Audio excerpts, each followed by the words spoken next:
Lo que en apariencia parece una simple tertulia de televisión es, en realidad, una cadena de episodios que se han ido entrelazando a lo largo de los últimos años, cada uno con sus propios matices, silencios y polémicas.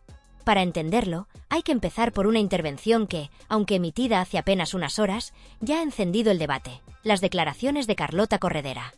La presentadora, con la naturalidad de quien se siente respaldada por la cámara, expuso un mensaje que para muchos puede parecer una reflexión sobre la defensa de las víctimas, pero que, si se analiza con detalle, encierra un trasfondo inquietante. Corredera habló en horario de máxima audiencia de una forma que, a mi juicio, roza el peligroso terreno de la presunción automática de culpabilidad. Según su discurso, bastaría con que una mujer señalara a un hombre para que la sociedad, casi de inmediato, lo coloque en el banquillo de los acusados, incluso cuando no existe una sentencia judicial que lo confirme. La frase que dejó caer en el plató, aparentemente inocente, invita a pensar que una simple denuncia, incluso retirada, podría bastar para condenar en la opinión pública. Ahora bien, todos sabemos que en casos de violencia de género, por desgracia, hay víctimas que se ven obligadas a retirar denuncias por miedo, presión o dependencia emocional. Nadie sensato se atrevería a negar esa realidad. Sin embargo, de ahí a otorgar a una sola acusación el poder de destruir una vida sin que un tribunal haya dictado resolución hay un abismo que no conviene cruzar. No se trata de cuestionar a las mujeres que denuncian, sino de recordar que la justicia se basa en pruebas y en un proceso legal, no en suposiciones. Si bastara con señalar para que alguien quedara marcado, cualquiera podría acusar a cualquiera. Y ese es un escenario que amenaza la credibilidad del propio sistema que pretende proteger a las víctimas.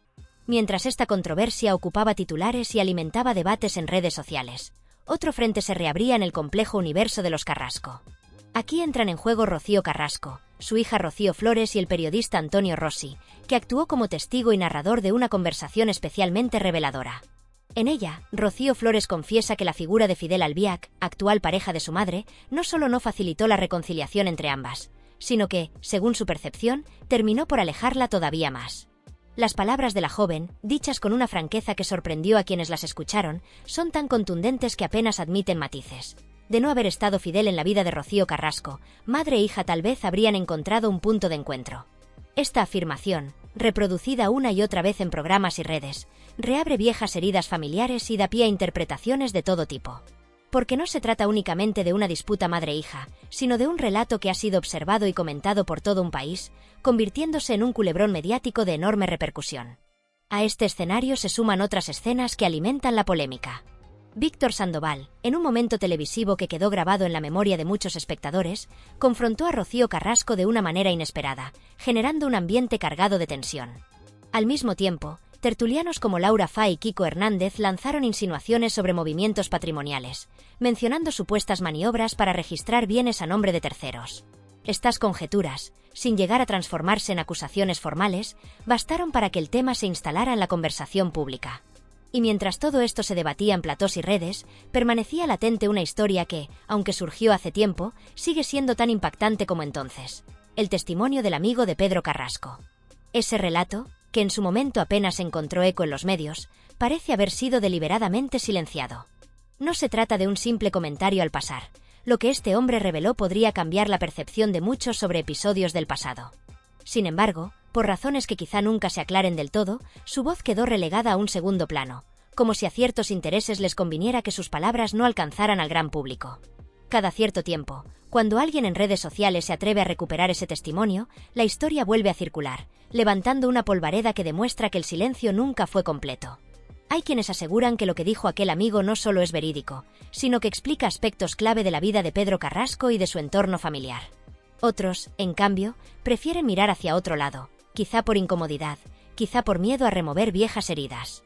Lo verdaderamente llamativo es cómo todas estas piezas encajan en una especie de rompecabezas donde cada declaración, cada rumor y cada silencio se alimentan mutuamente. Las frases de Carlota Corredera, el dolor confesado por Rocío Flores, la presencia siempre polémica de Fidel Albiac, las insinuaciones sobre bienes y herencias, y la voz casi clandestina del amigo de Pedro Carrasco forman una narrativa que trasciende el mero entretenimiento televisivo. Es un relato de poder, de reputaciones en juego, de justicia mediática frente a justicia legal y de familias rotas que, pese a los años, siguen expuestas al escrutinio público. Lo que queda al final es una sensación de inquietud. Por un lado, la certeza de que las víctimas de cualquier tipo de violencia merecen todo el respaldo. Por otro, el temor de que las palabras se utilicen como armas en un espacio donde la verdad y la mentira se confunden con facilidad. Y, entretanto, ese amigo de Pedro Carrasco continúa siendo una figura casi fantasmagórica, alguien que habló cuando pocos se atrevían y que, pese a los intentos de borrarlo, sigue recordándonos que la historia nunca se escribe de una sola vez, sino que se reescribe cada vez que alguien decide volver a contarla. Antes de adentrarnos en el episodio que involucra a Víctor Sandoval, conviene retroceder para entender cómo se fue tejiendo esta historia que, a día de hoy, sigue provocando controversia. Todo arranca con una conversación aparentemente informal en la que Antonio intenta obtener respuestas directas. Él, con calma, le pide a la otra parte que, si hay algo que aclarar, lo pregunte sin rodeos. La respuesta que recibe es casi un cierre de tema. Si tu esposa ya ha dicho que no fue ella, no hay más que añadir. Sin embargo, la cuestión no se disuelve tan fácilmente, porque lo que hay detrás es una declaración pública de Rocío Flores en la que, de forma clara, se señala a Fidel Albiac. Y es ahí donde surge la polémica. Algunos intentan restar importancia diciendo que, en realidad, no era la voz de Rocío sino otra fuerza la que hablaba, una especie de idea prestada que le ponen en boca. Un argumento que muchos consideran insólito. De ahí la conversación se desliza hacia un terreno más delicado, la relación entre Pedro Carrasco y su hija Rocío. Según varios testimonios, la forma en que ella castigaba a su padre era tan simple como contundente: negarse a responderle las llamadas telefónicas.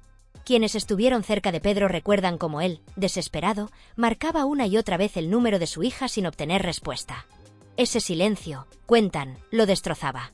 Aquí entra en juego una figura clave, un amigo íntimo de Pedro Carrasco que decidió, tiempo después, contar lo que presenció. Carmen, usuaria de redes, recuperó aquel testimonio y lo difundió en Twitter, asegurando que quienes rodeaban al boxeador sabían de sobre el sufrimiento que la distancia con su hija le provocaba. Según este amigo, Rocío Carrasco nunca se atrevió a confesar las discusiones que tuvo con su padre, las cuales, según su versión, fueron tan intensas que una de ellas habría desencadenado el infarto que terminó con la vida del campeón. En esa última disputa, Pedro habría escuchado de labios de su hija una frase demoledora: «No le debo nada ni a mamá ni a ti». Palabras que, de ser ciertas, lo habrían dejado profundamente herido. El amigo, con una serenidad que contrasta con la dureza de lo que cuenta, recuerda que Pedro lloró en incontables ocasiones por la relación con su hija. Y deja en el aire una pregunta: ¿alguna vez Rocío se ha atrevido a reconocer este dolor en sus intervenciones públicas? Quienes siguen el caso aseguran que no. A partir de aquí se encadenan otros relatos. Triskel, otro usuario activo en redes, rescata un momento que involucra a Víctor Sandoval, Raquel Mosquera y un grupo de amigos en una cena organizada por Alejandro Morales. Aquella noche, Pedro, lejos de la imagen de fortaleza que proyectaba en el ring, se derrumbó. Según Sandoval, el boxeador repetía una y otra vez la misma historia, sin exageraciones, con lágrimas constantes. Era el mismo relato que Raquel Mosquera había compartido tiempo atrás. Un Pedro roto, implorando a su hija que le devolviera la llamada. Víctor Sandoval recuerda que Pedro le confió un mensaje especial para Rocío, una petición que él se comprometió a transmitirle. Nunca ha querido revelar el contenido exacto, alegando respeto tanto por Rocío como por su propia familia. Solo admite que se trataba de algo positivo, una súplica nacida del cariño y el dolor. Otros presentes aquella noche han insinuado que el mensaje no era ofensivo, sino un ruego desesperado de un padre que deseaba recuperar el contacto.